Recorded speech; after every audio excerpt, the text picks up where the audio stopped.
Hello, welcome back to Lenz's Comic Corner, Classic / Non-Classics. This is episode number 188 and Doubleshot number 121. Yep, like I said in the previous video, it's a double shot. First up, it's probably one of the best and well-known Batman stories ever written. Batman, Year One, by Frank Miller and David Mazzali. I think that's how you pronounce his name. Now, interesting little fact about this. It's revealed in a forward in here that Frank Miller actually was not simply just hired to do this. He volunteered to do this very story. And anybody who knows this any comic fan who knows this very story, knows the Year One story. It's, simply put, this book takes place over the course of a few months. Now, there is a couple other stories you could say take place at the same time as this book, but and plus, portions of this book was adapted to use for Batman Begins.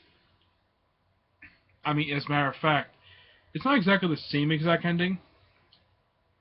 The ending where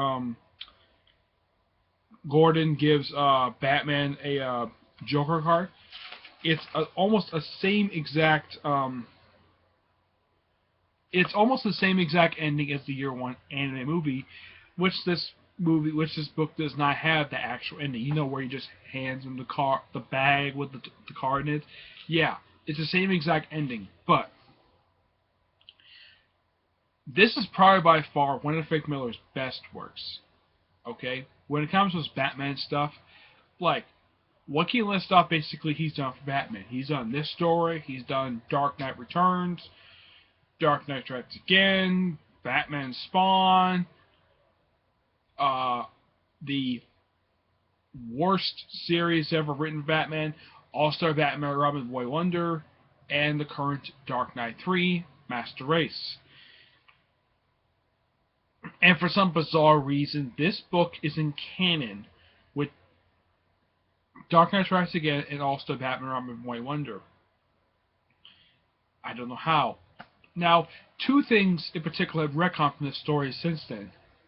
Well, one is really just something that the current continuity established, but the one major thing that was retconned in here was that in this very story, Catwoman is a prostitute.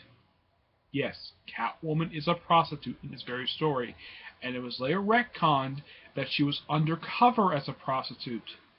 Yes, here's the thing. The reason why they did that retcon is because Frank Miller has a reputation of making every woman who appears in his comic a prostitute or horny for another guy.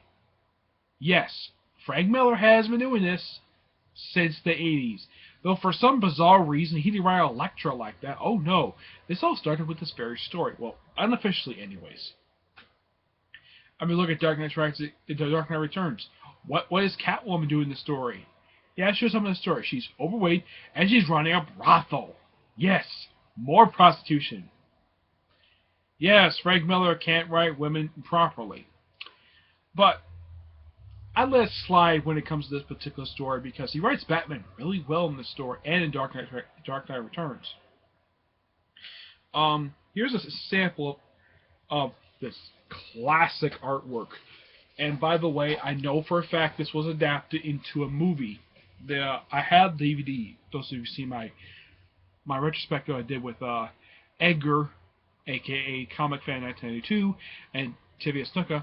We did a retrospective of all of DC movies, and Year One was one of them. The movie, anyways.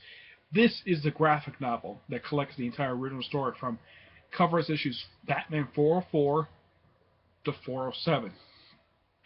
And this is mainly the reason why in the Second Chances trade, those issues are not collected in that trade because they're collected here. This book has been re-released several times over the years. It's really good. It's a really good read, and I give this book a 9 out of 10. I know it's an overrated story, but go figure.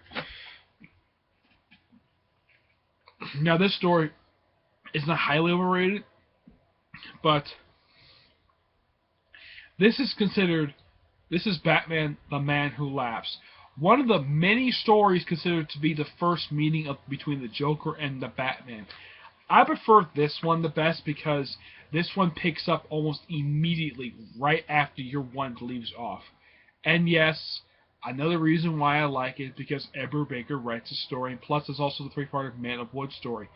And in case you're wondering, The Man Who Laughs is actually named after a movie. Yes, there is a real-life movie that came out in the late 20s.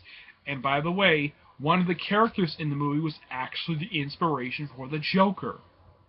So we can nod to that. Yes.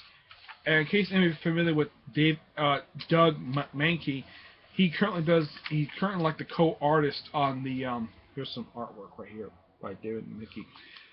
He currently is the I think he is currently still a Batman artist. He still draws Batman. I think he's a co-artist with Greg Capullo. Yeah. And that's simply what Man Who Laughs is. It's just basically a first meeting between the Joker and Batman. That's simply what the story is. The Man of Wood story is very interesting. Now, the issues it comes from is basically let's see, whatchamacallit. It comes from Detective Comics number 784, 786. Now, it just clicks the opening, the first. Now, there is a backup story for those issues. This book only contains just the first stories. The Man of Wood is a slight reference to Batman teams up with the story. The Alan Scott Green Lantern, by the way, is the first person to use the name Green Lantern, even though he's not technically Green Lantern in the sense as we would think of Green Lantern. Simply put, there is a connection to something had back in the late 40s, how a serial killer was killing people and writing the word wood on the actual people. Now, one of the other reasons why Alan Scott teams up Batman is because Alan Scott is a local hero, and he was operating Gotham long before Batman was ever really Batman. Before Bruce Wayne put on the cape and cowl.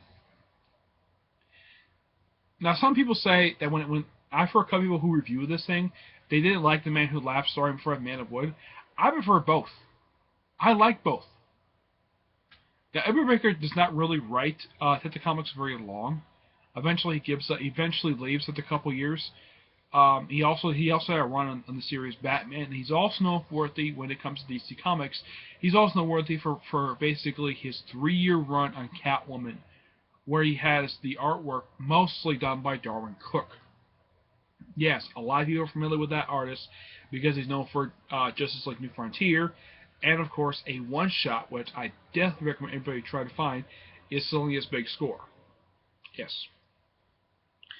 But suffice to say, this is another book that received another printing. This is actually the second printing of this book. Why?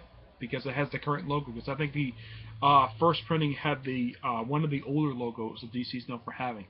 Now, my opinion about the logo, I don't have a really big problem with it. It just looks odd. Just a blue filled-in D peeled backwards to fill a C? Really? That's their logo? Yeah, it's very bizarre, to say the least. But suffice this to say, this is still very good, and I also get this book a 9 out of 10.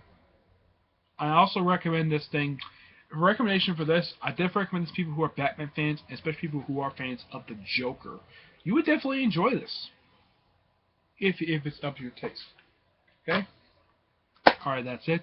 Stay tuned for the next episode, which will be episode 189. And it'll probably definitely be a one-shot. It'll definitely be a double shot, okay? Until then, see you there. Bye.